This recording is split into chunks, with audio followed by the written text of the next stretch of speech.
Hello, everybody, and this is Dr. John Oda, and thank you and welcome today. This is called Motivational Monday. Guys, I am excited here in sunny California. So, before we start, guys, I know we start the exact same way almost each and every time. I'm going to give you 3 or 4 gifts because I want you to get inside the mood or else in the right state when you listen to me. Because the concept of my podcast is not just to give amazing feedback, which of course I do, right? I want you to take some action and listen to it and figure out how you can apply it inside your life. But first and foremost, we're going to start off with, of course, my first gift, guys, is to have fun. You know, and this economy and this challenge and this time, sometimes it's hard to have fun, right? I'm not sure what you do for fun, but what I do for fun, I crack jokes, I talk to family, I work out, I do something that I even sing. And even sometimes, guys, I even have a freaking potty mouth, right? To me, that's fun. So here's a question that I have. How do you have fun? What do you do to have fun? Think about this. And in this session, the next 15, 20 minutes, I want you to have some fun. I want you to lay down your hair or for me, I'm bald anyway, so it doesn't make a difference, right? But just do something fun, guys, right? And if you guys listen to this in the morning time, it's evening time or nighttime or all throughout the world, what I want to say is thank you. It's really much love for that.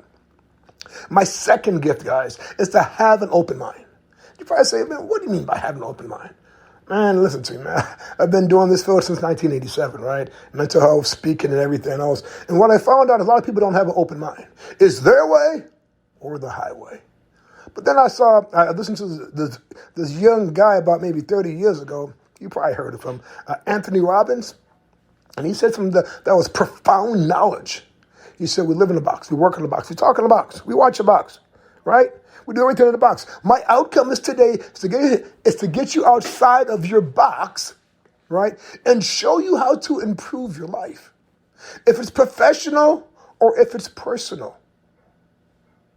My third gift, right? My third gift that I have is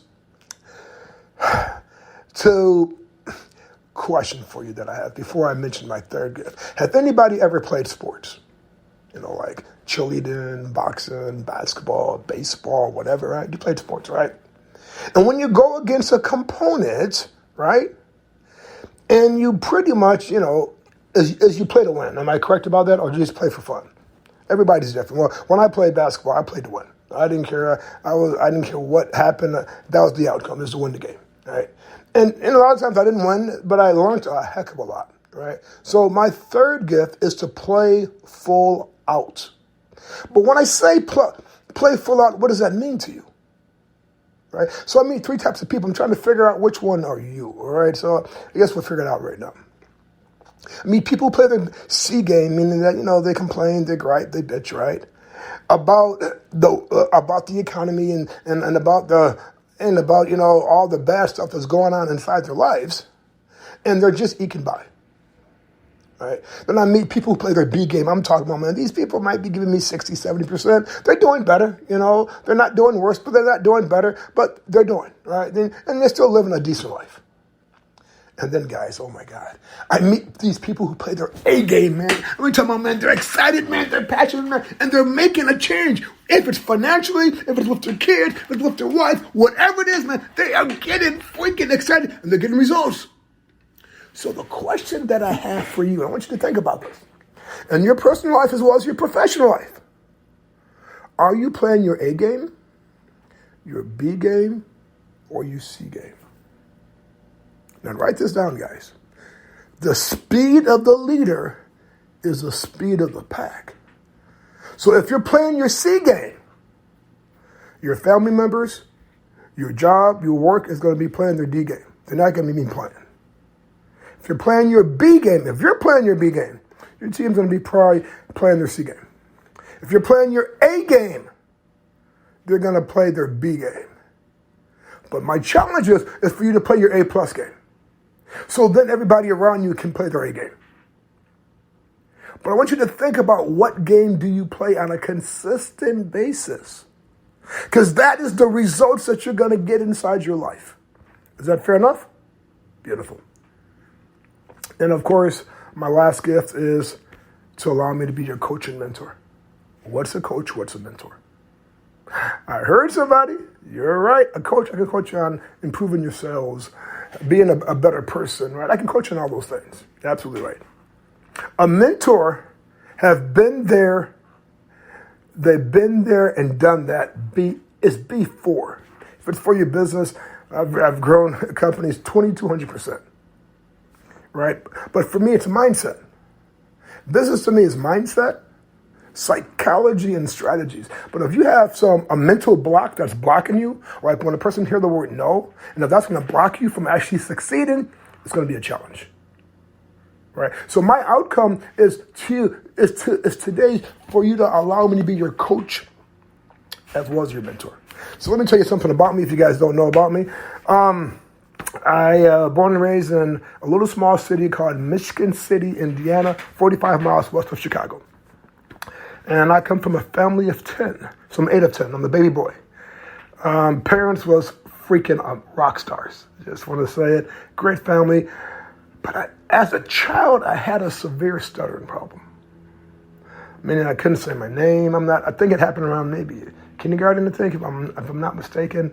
I don't know what happened. It's just I couldn't speak no more.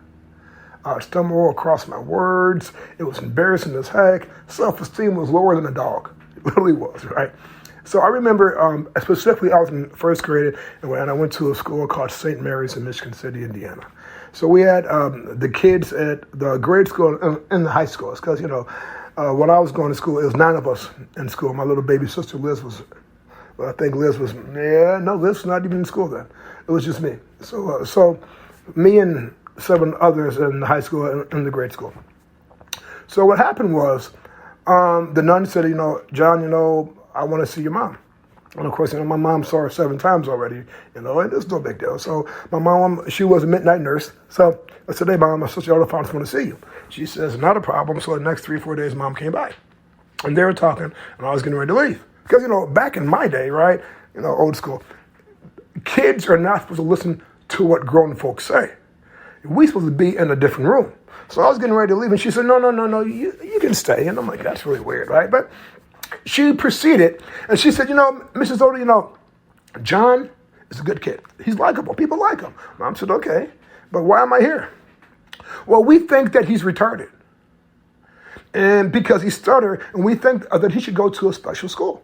And we had the school called right down the road, literally, maybe about 3 blocks away, called Garfield. It was for people that was retarded. And I'm listening to this nun mention all this crazy stuff, right? And I'm like, oh my God. And then she proceeded and says, I don't believe that he'll graduate 8th grade. Are you freaking kidding me? 8th grade? Not high school, not whatever. And we believe that he should go to the special school. And my mom, being the strong black woman that she is, oh my God. Mom said it, if John leave, they all leave.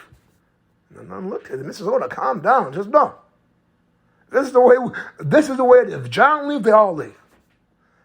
And of course, economics, the people in the high school as well as the grade school, I stayed. I said, yes, victory. It was not really victory. So it was stipulations. I had to go to speech therapy. And I went to this guy who means, he was a great guy at the time, but he says, when you say your name, you should say John. Hi, my name is John. I stutter. And I'm like, I don't hear people saying, hi, my name is John. I have cancer, right? People don't say that crap. Why do I have to say it? And I was so embarrassed because none of my friends stuttered, right? It was just me. And I swear, guys, I thought God cursed the hell out of me. I really did. I thought God cursed me because I thought somehow in some way that God cursed me because I stuttered. And that's what I believe that, oh my God, my self-esteem was low. I went to speech therapy. The following year, I was back in first grade. What the heck? And I was getting all pluses. In first grade, they went pluses and minuses, right? And I'm like, why? I'm not in second grade? Is this crazy? So I was in a class with first and second grades combined, right? And what took place was, they used to call me, oh, duh, you're so stupid. Why aren't you in second grade? I mean, these kids was ruthless. Kids are really ruthless, right? So, of course, sixth grade, I grew up to 6'6", like pretty much 6'6", man, 6'5", 6'6", it's something like that. I think I'm like 6'6", 6'7" now. But I grew up a completely spurt. Remember in 8th grade, I went back to the nun, and I confronted her, and then she told me that I won't graduate high school. I said, "Wow, how dare she?" My sophomore year, she died. Right. And then, of course, and only by the grace of God, I'm telling you this, and by my great parents, I had the success I had.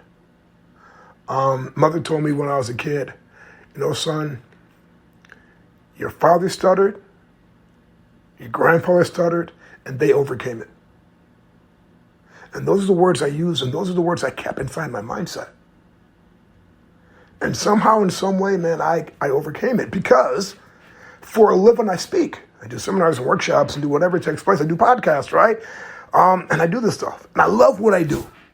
I went to Tony Robbins back when I was like 27, 28. And he taught me a breathing technique that I teach everybody who stutter right now.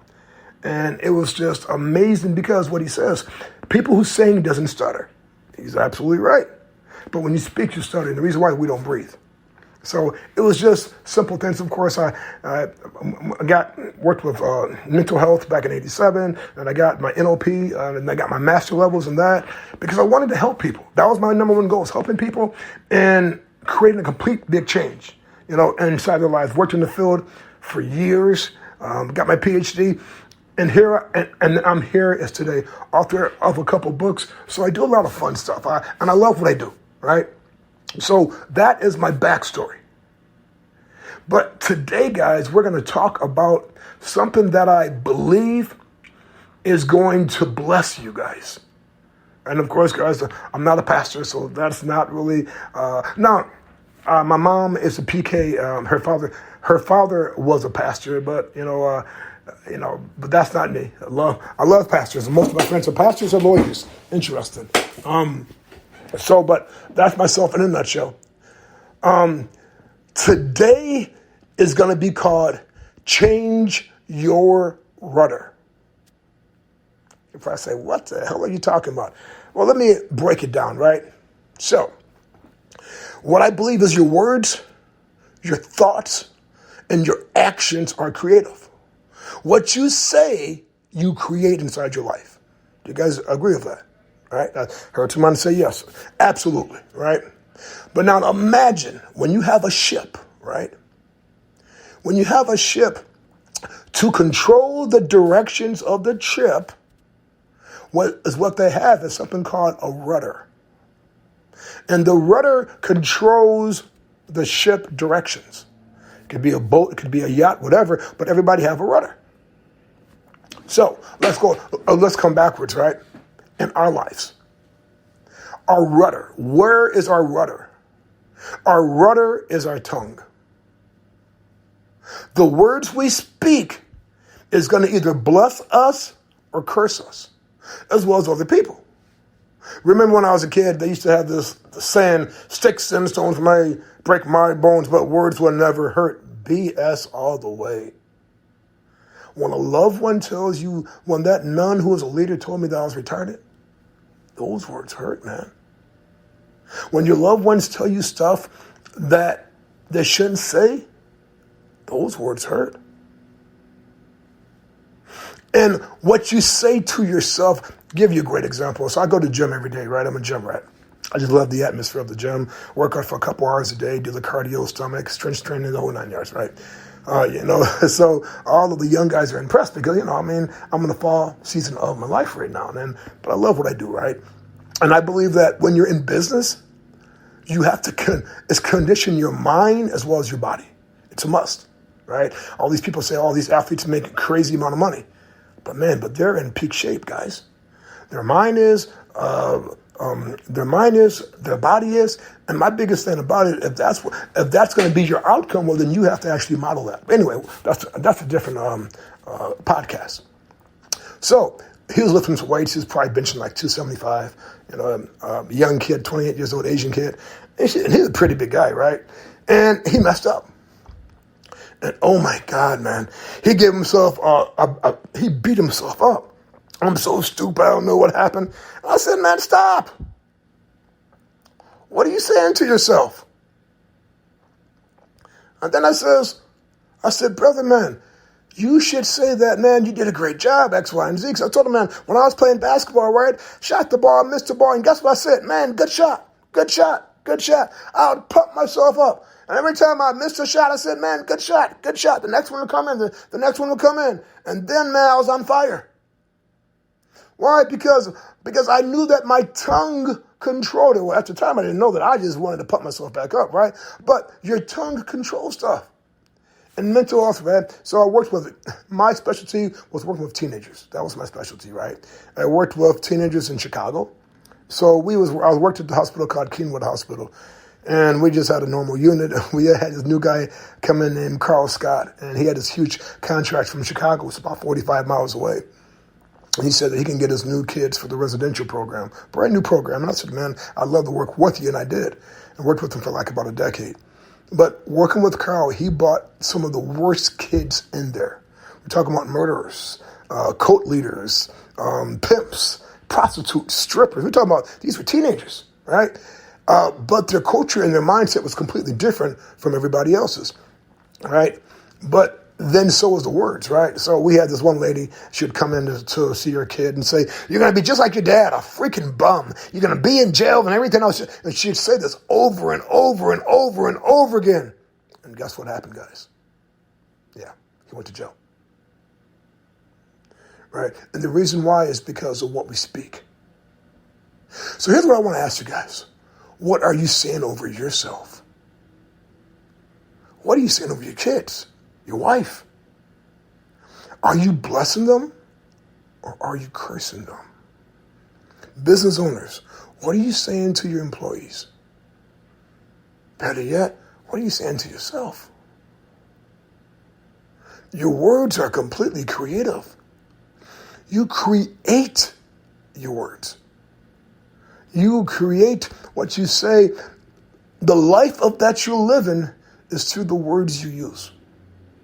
Remember, biblically, it says, speak things in existence. What are you speaking in existence? The life is of that you're living right now is through the words of that you speak. That's it. So here's what I want you to do, right? I want you to write down for this next week or so everything you say to yourself negative. Because if you don't know, sometimes people don't even know. Right, so I go to the gym, and I'm like the governor there. I talk to everybody. I don't care. So people say, how you doing? I'm like, doing fabulous, man. Pumped up, excited. They go, John, why are you fabulous every day? Because I focus on fabulous things. I don't focus on doom and gloom stuff. Where is that going to get me? In the car industry, I used to train those guys, right? They used to say, man, I'm Seward. Man, I'm Seward. Man, I'm Seward. Now think about that word, Seward. What is Seward, guys? Piss, shit, stink, funky? But that's how you feel? And when these guys would say that, guess what happened? Their sales would go down. They couldn't sell anything. Why? Because of words that you use. Your words dictate your whole life. How about when someone asks you next time, how are you doing? Say, I'm doing fabulous, fantastic, great, wonderful. Or else you can say like back in the old days, I'm great. Like Tony the Tiger, right? Why don't you speak those words in existence? I don't know. So my number one point for today is to change your rudder. Change the words that you use if they're negative inside your life. For example, you're in business. That's what you say, man. And if you biblically or you spiritual, say, man, God is my source, or the higher power is my source. I'm overflowing with money and business is coming through the left, or right, east, and north, and say that over and over again. Read this book called Think and Grow Rich. If you haven't read it, read that, right?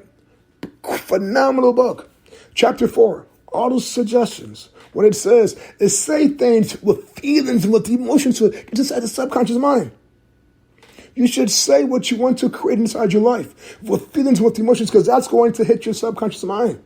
Say it over and over and over and over and over again, because you need to speak things in existence. And When you do this, your life will never be the same. So there it goes, guys. I do have a website.